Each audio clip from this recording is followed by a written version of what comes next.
अब देखिएगा आर्टिकल पढ़ने जा रहे हैं एरियल वेलोसिटी का। एरियल वेलोसिटी क्षेत्रीय चाल यानी कि एकांक समय में तय किया गया क्षेत्रफल। जब हमारा पार्टिकल सेंट्रल ऑर्बिट में मूव कर रहा होता है या इंटर सेंट्रल फोर्स मूव कर रहा होता है तो पार्टिकल की जो क्षेत्रीय वेग होता है, एरियल वेलोसिटी होती है, वो कांस्टेंट होती है। अब हम इसे प्रूव करने जा रहे हैं।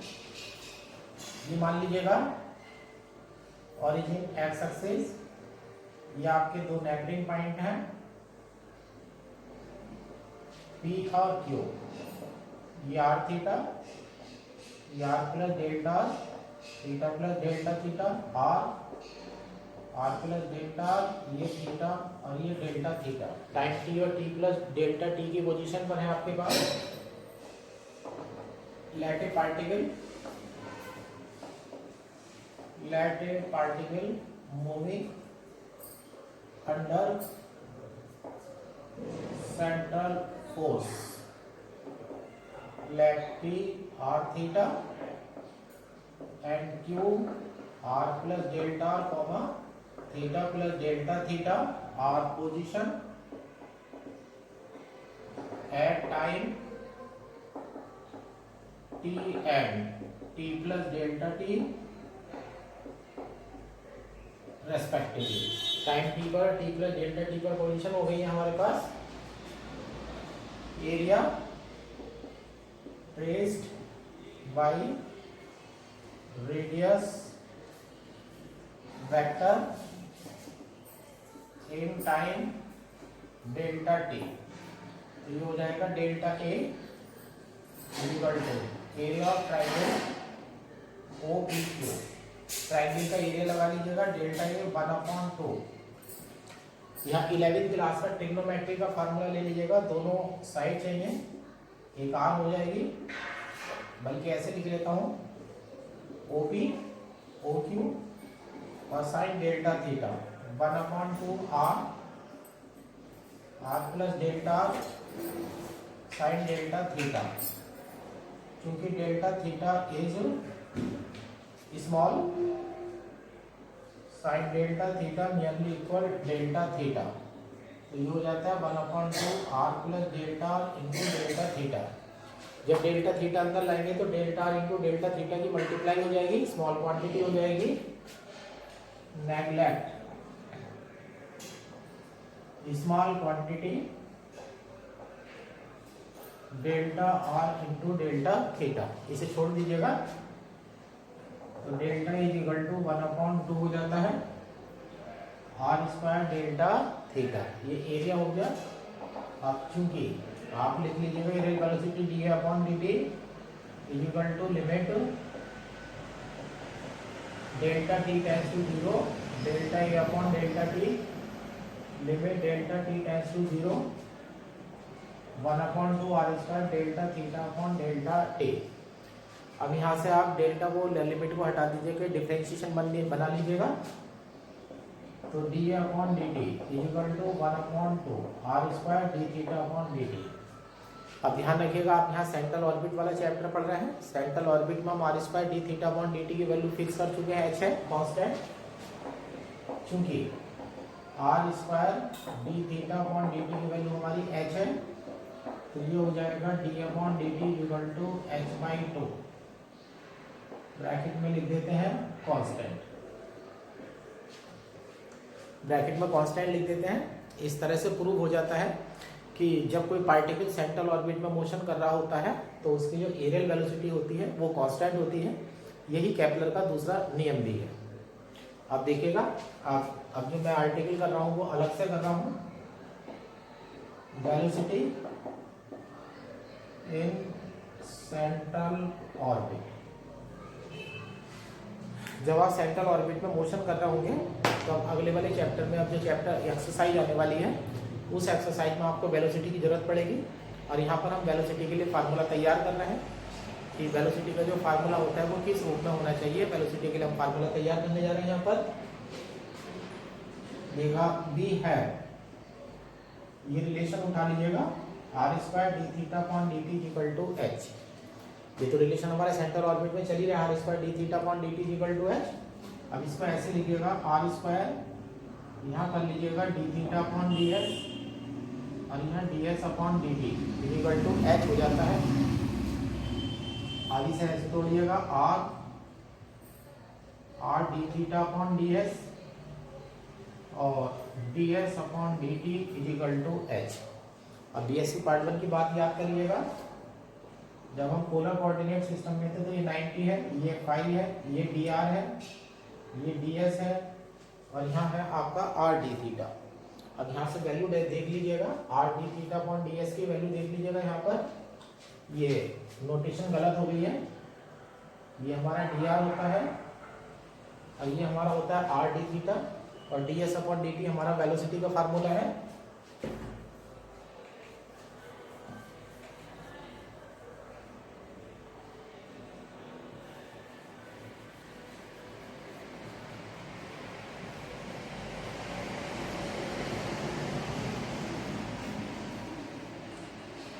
यहाँ पर देख लीजिएगा, चूंकि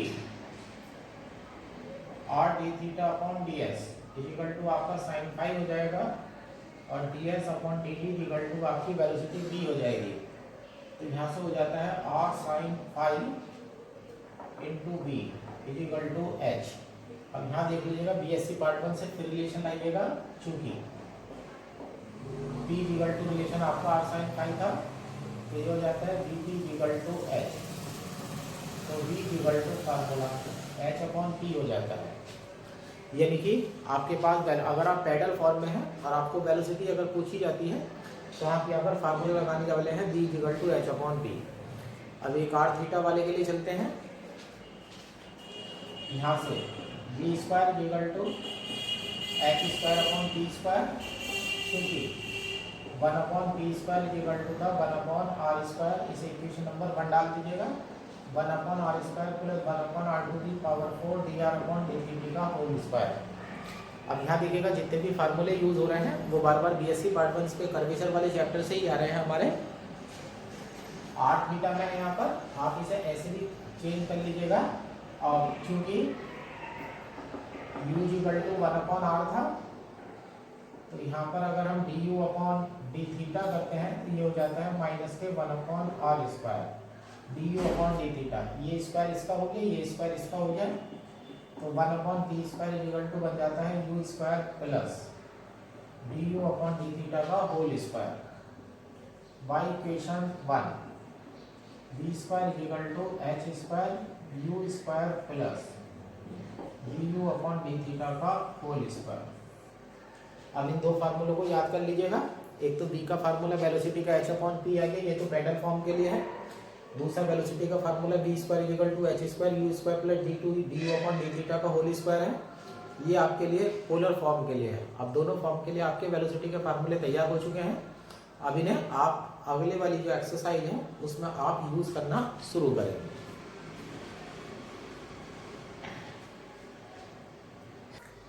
अब देखिएगा, नेक्स्ट टॉपिक में आर्टिकल 7.5 है। 7.5 में डेफिनेशन है एप्स एंड एप्साइडल डिस्टेंस। दो डेफिनेशन है।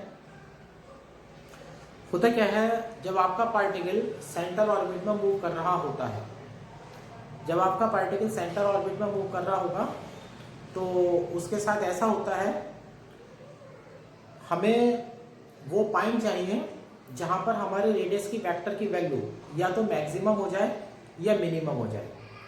ऐसे पॉइंट जहां पर रेडियस वेक्टर की वैल्यू मैक्सिमम या मिनिमम हो जाती है, उन पॉइंट को हम एप्स कहते हैं। ये देखिएगा, an apse is a point on a central orbit at which the radius vector drawn from center of force is maximum or minimum। यानी कि सेंट्रल ऑर्बिट में घूमते समय अगर पार्टिकल का जो रेडियस वेक्टर है वो अधिकतम मान ग्रहण कर लेता है या न्यूनतम मान ग्रहण कर लेता है, तो उन बिंदुओं को हम एप्स कहते हैं। और उन बिंदुओं पर जो रेडियस वेक्टर की लेंथ होती है वो एप्साइडल डिस्टेंस कहलाती है। The length of radius vector at such point is called apsidal distance. यानी कहने का मतलब है, आर की जो मैक्सिमम वैल्यू होगी या मिनिमम वैल्यू होगी वो हमारी एप्साइडल डिस्टेंस कहलाएगी, और दो एप्साइडल डिस्टेंस के बीच में जो एंगल होता है वो कहलाता है एप्साइडल एंगल।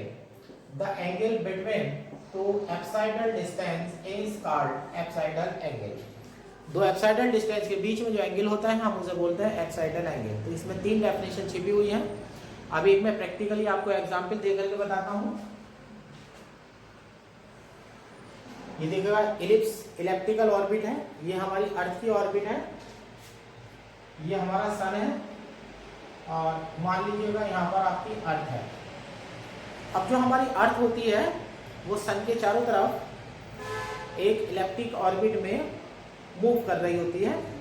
ये भी हमारा सेंट्रल ऑर्बिट का एग्जाम्पल है, क्योंकि जब पृथ्वी सूर्य के चारों ओर घूमती है तो उस पर लगने वाला जो बल होता है वो गुरुत्वाकर्षण नियम का पालन करता है, और गुरुत्वाकर्षण नियम बल जो है वो सदैव सूर्य की ओर लगता है और सिर्फ दूरी के पर निर्भर करता है। तो वो सेंट्रल फोर्स की डेफिनेशन का पूर्णतः से पालन करता है। तो इस कारण से हमारे अर्थ की जो ऑर्बिट होती है वो सेंट्रल ऑर्बिट होती है। अब ये देखिएगा, ये मैंने पोजीशन बनाई है, इस पोजीशन ए पर देखिएगा और बी पर देखिएगा। अब मेरी इलिप्स में ये जो अर्थ है मेरी इलेप्टिकल ऑर्बिट में घूमती चली जा रही है। जब अर्थ ए पर आएगी तो यहाँ से यहाँ तक आर जो है वो मैक्सिमम होगा। जब अर्थ मेरी बी पर आएगी तो मेरा जो आर होगा वो मिनिमम होगा।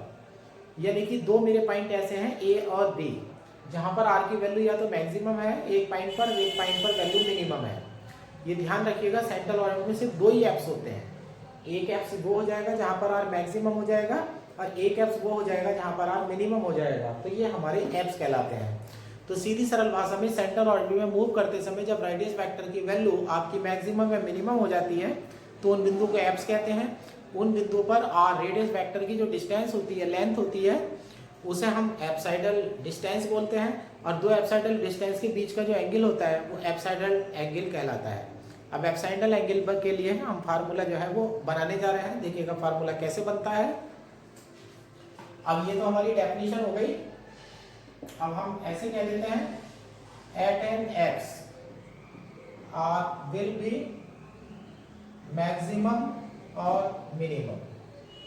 अब चूंकि r इक्वल टू होता है 1/u, तो यही से आपकी कंडीशन बन जाएगी at an apse u will be maximum और मिनिमम। यानी कि जब आप f पर जाते हैं तो आपकी r की वैल्यू और इस कारण से u की वैल्यू या तो मैक्सिमम मान ग्रहण कर लेगी या मिनिमम मान ग्रहण कर लेगी।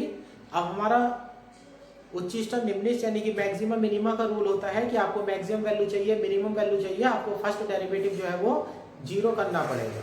अब यहाँ पोलर फॉर्म हमारी चल रही है, तो इस फर्स्ट डेरिवेटिव के लिए हमारे फार्मूला बन जाएगा at an apse du upon D theta equal to 0। अब ये फार्मूले को ध्यान रखिएगा, जब आप x पर होते हैं तो du अपॉन डी थीटा की वैल्यू जो है वो 0 हो जाती है, जिसे मैं इक्वेशन नंबर 1 डाल देता हूँ। अब मैं BSc पार्ट 1 का यूज करने वाला हूँ। ये मेरा 90 डिग्री एंगल है, ये मेरा फाई है, ये है मेरा dr, r d थीटा और ds। यहाँ पर देखिएगा, अगर इस वाले ट्रायंगल से मैं cot फाई लेता हूँ तो cot phi base upon hypotenuse base upon perpendicular हो जाएगा, ये हो जाएगा r d थीटा, तो 1 अपॉन r d थीटा मेरी वैल्यू हो जाती है। क्योंकि r इक्वल टू मेरा 1 अपॉन u है, तो dr अपॉन डी थीटा अगर मैं करता हूँ तो मुझे मिलता है माइनस का 1 upon u square du upon D theta. cot phi equal to 1 upon r की वैल्यू u हो जाती है, ये माइनस का 1 upon u square du upon D theta हो जाता है, u कैंसिल हो जाएगा, तो cot फाई की वैल्यू हो जाती है माइनस का 1 upon u du upon D theta. ये मेरे पास cot फाई की वैल्यू आ चुकी है। अब यहाँ से देख लीजिएगा du अपॉन डी थीटा की वैल्यू 0 पड़ी हुई है। By equation 1 cot phi equal to हो जाता है 0 और यहाँ से हो जाता है फाई इक्वल टू 90 डिग्री। एक कंडीशन ये हो गई।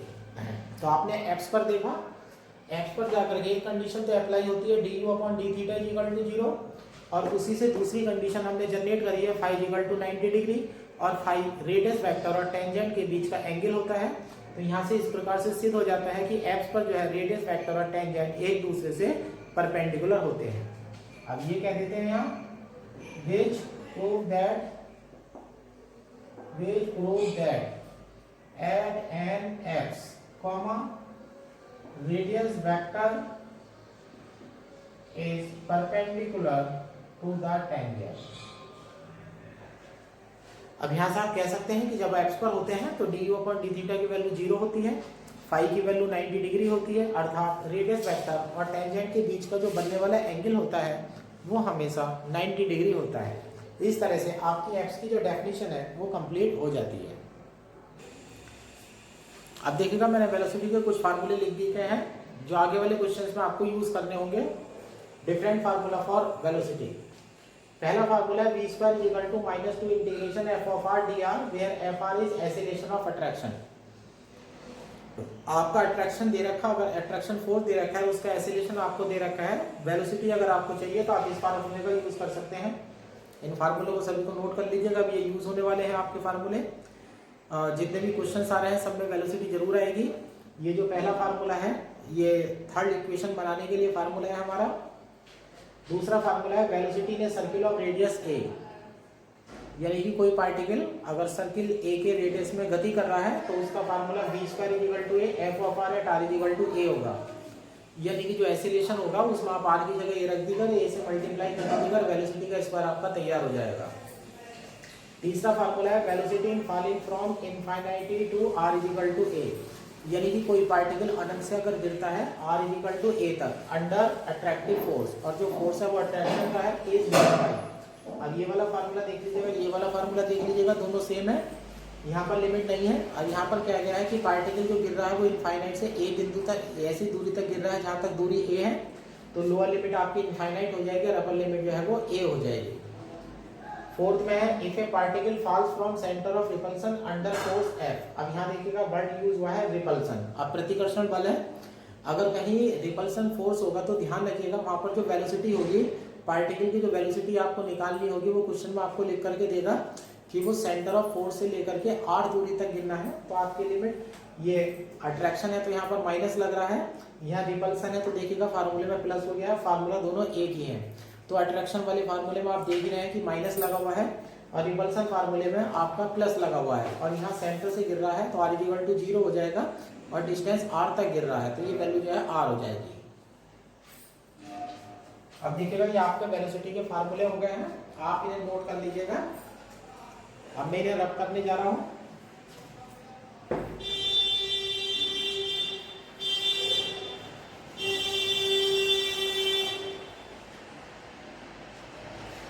एक्सरसाइज 7A का पहला क्वेश्चन मैंने यहाँ लिख दिया है।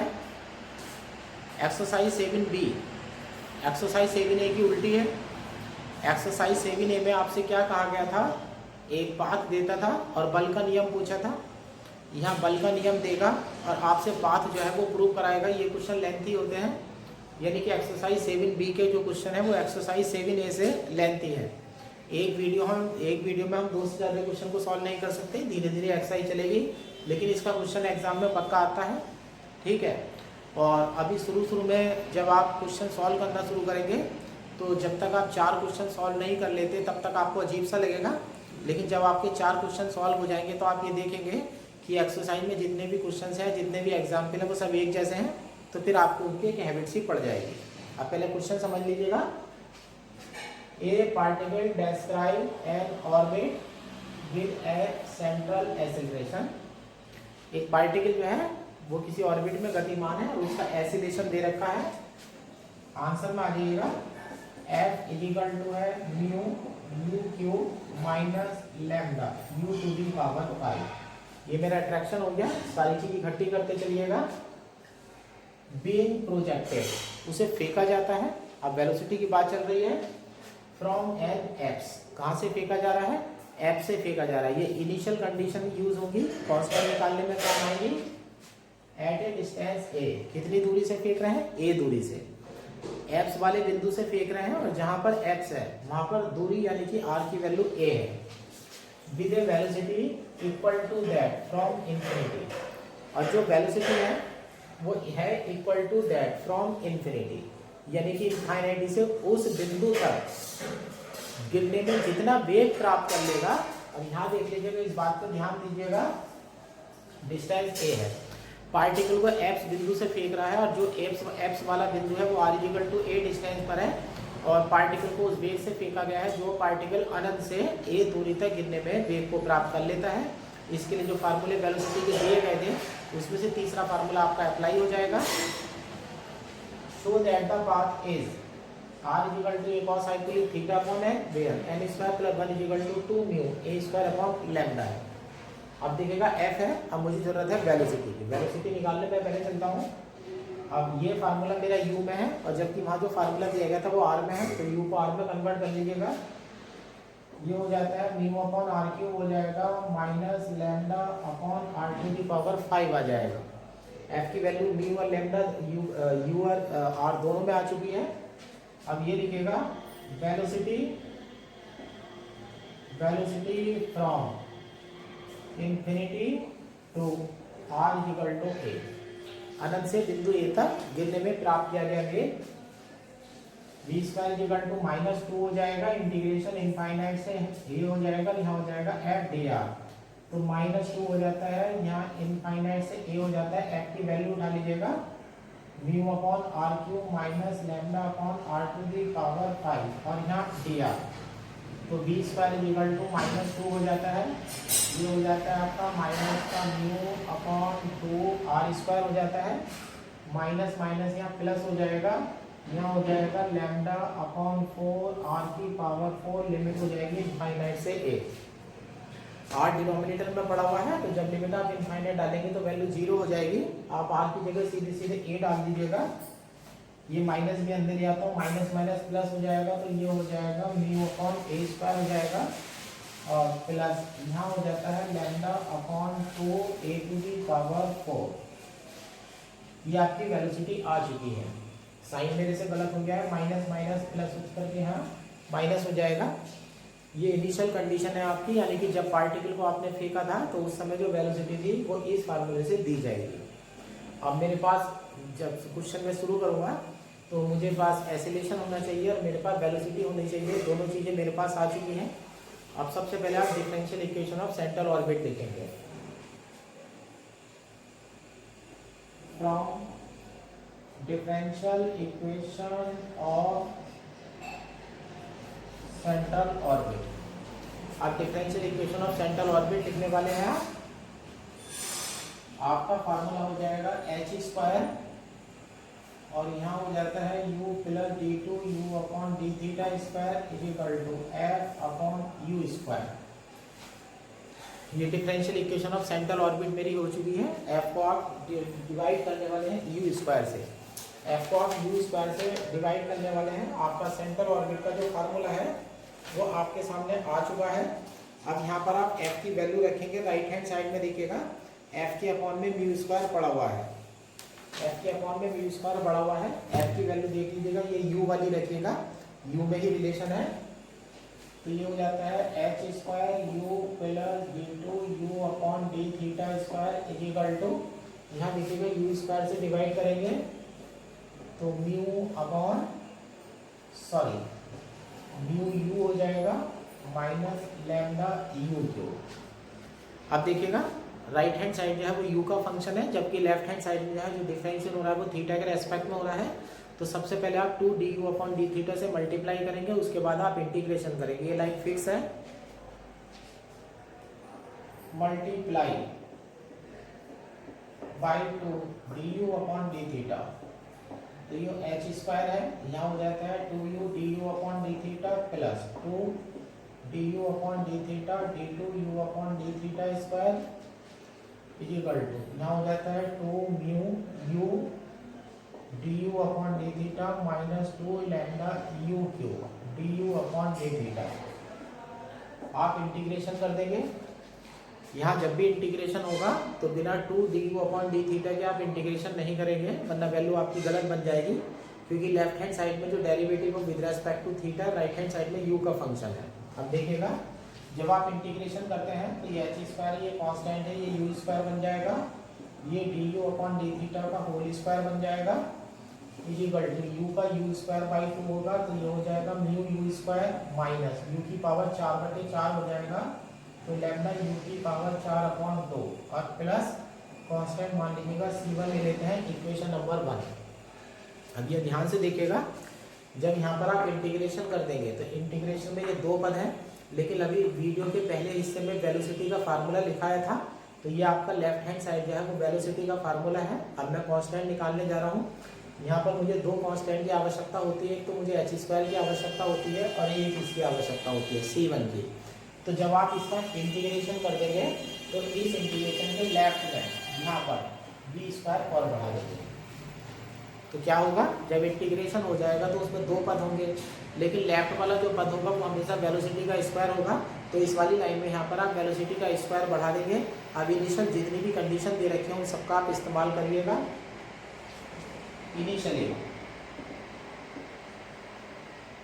देख लीजिएगा कंडीशन, यहाँ देखिएगा प्रोजेक्टेड फ्रॉम एन एक्स, कहाँ से फेंक रहा है, एक्स से। Initially at an x r equal to a है, ये पढ़िएगा, देखिएगा डिस्टेंस ए है, आर की वैल्यू है लेकिन हमें यू चाहिए, तो यहाँ से u इक्वल टू 1/a हो जाएगा।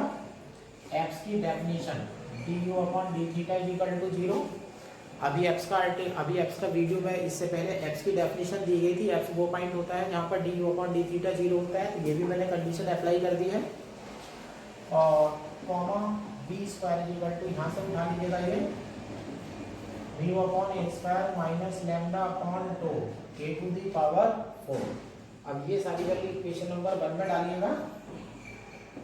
बाय इक्वेशन 1 b² की वैल्यू देख लीजिएगा, v/a² minus λ/2 a to the power 4, ये हो जाता है h²/a², ये 0 बन जाएगा।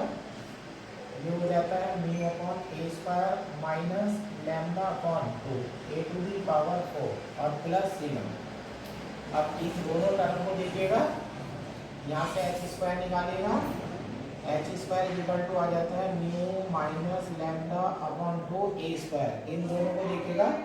अब एक इसका कॉम्बिनेशन इसके साथ बनाइएगा, दो कॉम्बिनेशन आपको बनाने हैं। फर्स्ट और सेकंड टर्म जब आप लेंगे तो आपको h² की वैल्यू मिल जाएगी, जब फर्स्ट और थर्ड टर्म लेंगे तो आपको c1 की वैल्यू मिल जाएगी। देखिएगा μ/a² कॉमन है, ये भी देखिएगा दोनों सेम है, ये आपस में एक दूसरे से कैंसिल आउट हो जाएंगे और c1 इक्वल टू 0 हो जाएगा। अब h² की वैल्यू आपको मिल चुकी है, c1 की वैल्यू 0 हो चुकी है। Put in equation 1। अब इक्वेशन नंबर 1 में आपको वैल्यू रखनी है।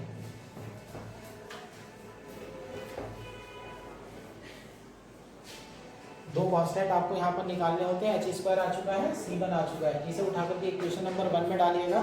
जब इक्वेशन नंबर 1 में डालेंगे तो आपको b² जो टर्म मैंने लिखवाई थी, इस b² को रिप्रेजेंट नहीं करेंगे। अभी मैंने कहा था इक्वेशन नंबर 1 में b² लिखना है, इसका काम सिर्फ कांस्टेंट निकालने के लिए होता है। जब तक इसे नहीं लिखेंगे तब तक कांस्टेंट नहीं आ सकते। अब कांस्टेंट हमारे आ चुके हैं, इसका काम खत्म हो गया।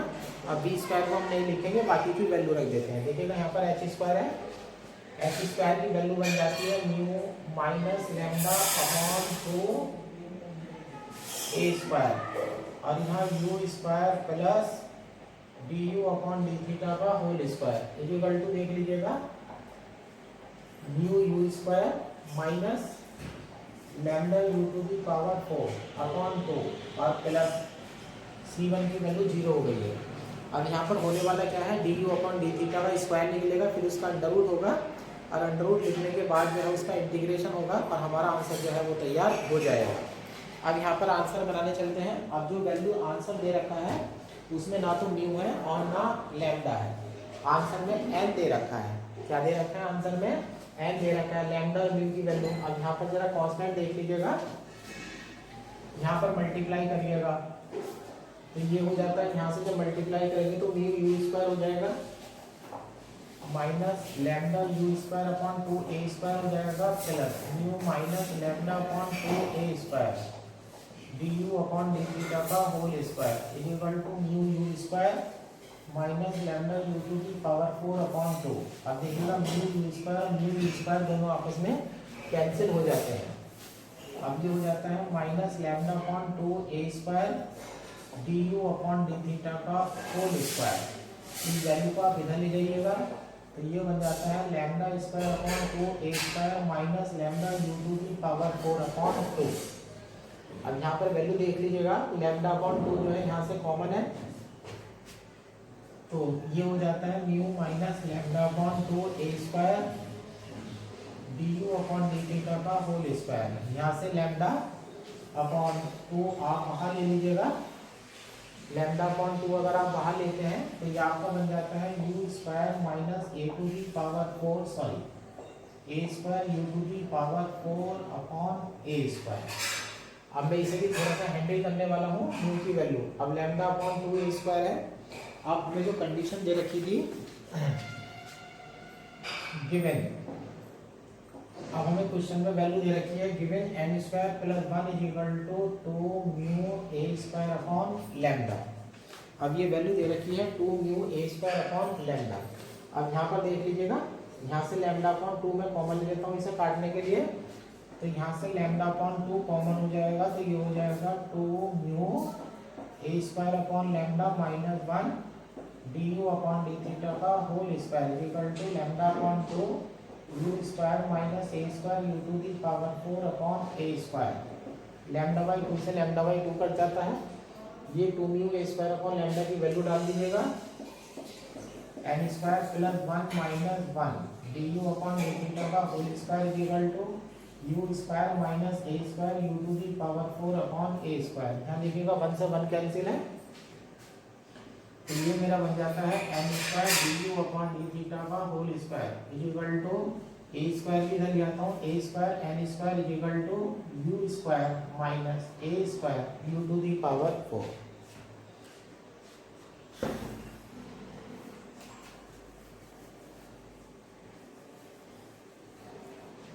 अब यहाँ पर एक बात यहाँ विशेष रूप से देख लीजिएगा, जब आप इसका इंटीग्रेशन कर रहे होंगे, अब इसका मुझे इंटीग्रेशन करना है, जिस क्वेश्चन में बच्चा कभी टकता है तो तभी टकता है जब वो इंटीग्रेशन कर रहा होता है। इंटीग्रेशन की प्रॉब्लम जो है 12th क्लास की होती है, जो सबको परेशान थोड़ा सा करती है, लेकिन आपको थोड़ा सा ध्यान रखना है।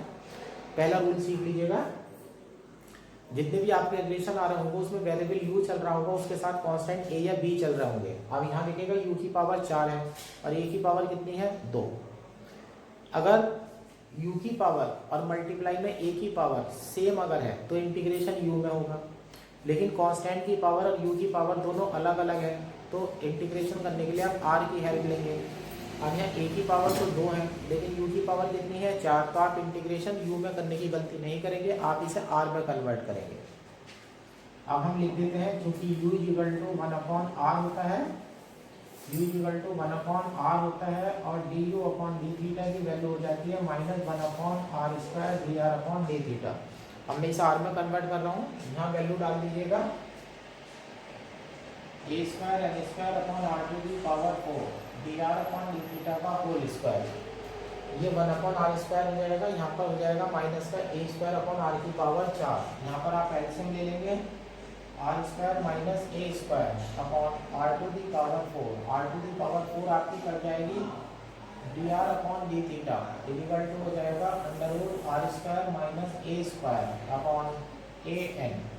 अब यहाँ पर आप इंटीग्रेशन कर देंगे d are upon are square minus a square equal to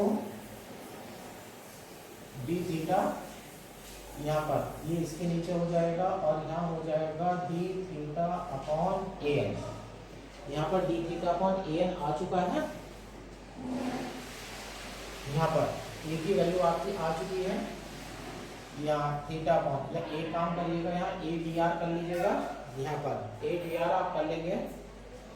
अब ये देखिएगा, जब इसमें इंटर में फार्मूला लगाया जाता है तो ये फार्मूला लॉग में जाता है, लेकिन हम जा रहे हैं कॉस हाइपरबोलिक इनवर्स में, क्योंकि रिजल्ट जो है वो कॉस हाइपरबोलिक इनवर्स में है। यहाँ पर एक बात आपको ध्यान रखनी है, जो रिजल्ट आपको प्रूव करने के लिए दिया जाएगा उसी के अकॉर्डिंग आप इंटीग्रेशन को एडजस्ट करेंगे। इंटीग्रेटिंग ये हो जाता है cos hyperbolic inverse r upon a equal to, यहाँ पर हो जाता है theta upon n plus constant 0। यहाँ पर दूसरी वैल्यू हो जाती है मेरे पास यहाँ पर, और यहाँ पर जो है मेरा आंसर जो है आ चुका है, यहाँ पर मेरा आंसर जो है वो बन गया है। यहाँ पर अब मेरे पास एक वैल्यू बनने वाली है a n, a square upon are square बन चुका है। एक मेरे कांस्टेंट ए की गलती आ रही है, इस इंटीग्रेशन कैलकुलेशन करते समय मैंने एक ही गलती कर दी है, यहाँ देखिएगा, यहाँ से लैम्डा अपॉन 2 कॉमन लिया था, यहाँ पर मेरे थोड़ी सी गलती हो गई है, ये साथ में ए स्क्वायर और कॉमन आएगा, लैम्डा अपॉन 2 ए स्क्वायर, तो ये ए स्क्वायर और ये स्क्वायर भी कटेगा,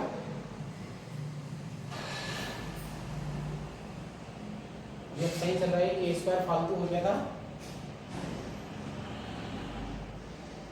ये अब सही है। cos hyperbolic inverse r upon a theta upon n equal to c2 है। अब यहाँ फिर कंडीशन लगा दीजिएगा initially, r equal to a theta equal to 0, तो ये हो जाता है cos hyperbolic inverse 1 equal to 0 plus c2 equal to हो जाता है 0। तो cos हाइपरबोलिक इनवर्स बन चुका है, c2 की वैल्यू 0 आ जाती है। पुट इन इक्वेशन 2, इक्वेशन 2 में रख दीजिएगा cos hyperbolic inverse r upon a equal to theta upon n, r equal to a cos hyperbolic theta upon n। तो अब देखिएगा ये क्वेश्चन प्रूव हो जाता है कि हमारा लॉन्ग क्वेश्चन है, एग्जाम में जो है ये 10 नंबर का सवाल जो है आता है।